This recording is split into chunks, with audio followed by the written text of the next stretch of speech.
So Priya, 3 best memories from your 17 books as you've written them. What would be the top 3 best memories that you can share with us?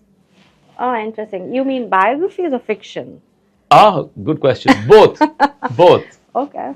All right. So I think I have so many. Yeah, three. It's like you've opened a floodgate. So Okay. I'll tell you two from that really hit me. In the process of writing the book, is there was this one element where everybody said, he lost his daughter. She was very, very young, and they said, don't talk about that. He's still very sensitive, very vulnerable about it, so don't bring up that topic. Now you tell me don't bring up a topic, I'm the kind of person I will. So I would bring it up, and I never got an answer, and they were right. How does a father deal with losing a young daughter?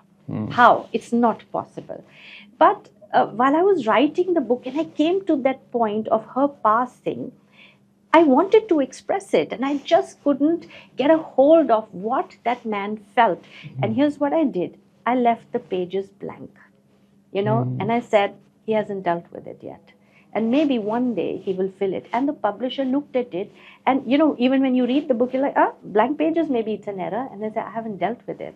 And I think that hits a lot of people, because there are so many blank pages in our life too.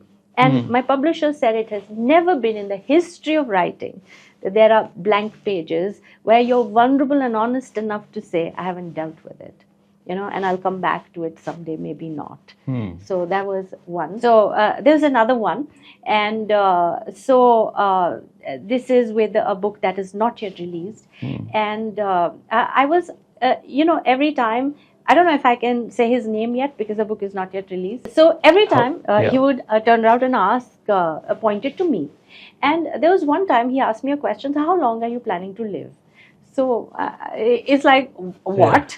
So, and now because he's asked the question, you must answer. So I said, maybe 75. He said, okay. So imagine you're at 75. Right. So what do you regret? Okay.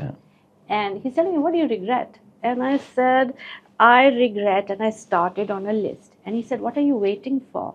Because at 75, if this is your list of regrets, you won't have time to undo it. Start now. I have that diary where I added so many regrets that I had, including I don't speak to my father enough. I don't think I've appreciated my mother enough. And so on and so forth. And I started to correct it all one by one. And when I was telling my publisher, because he asked me this question, he said, I want the notebook. I want to publish that one. And I think it was so profound what writing, what capturing people's lives has done for me. Now imagine that will never go in the book, that what he did for me.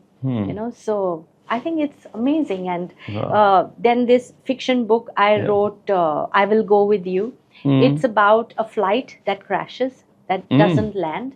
And there are various characters who think they've got eternity. There is tomorrow, but there was no tomorrow. There's so much work left undone, and my philosophy is, if I want to do something, do it now. Why are you so arrogant to think there will be tomorrow? Say it now. So, like I said, my books have done that for me, and I'm just sharing it with others. Wow. They land. That really resonated. Wow. Thank you. Thank you for asking. Thank you for sharing.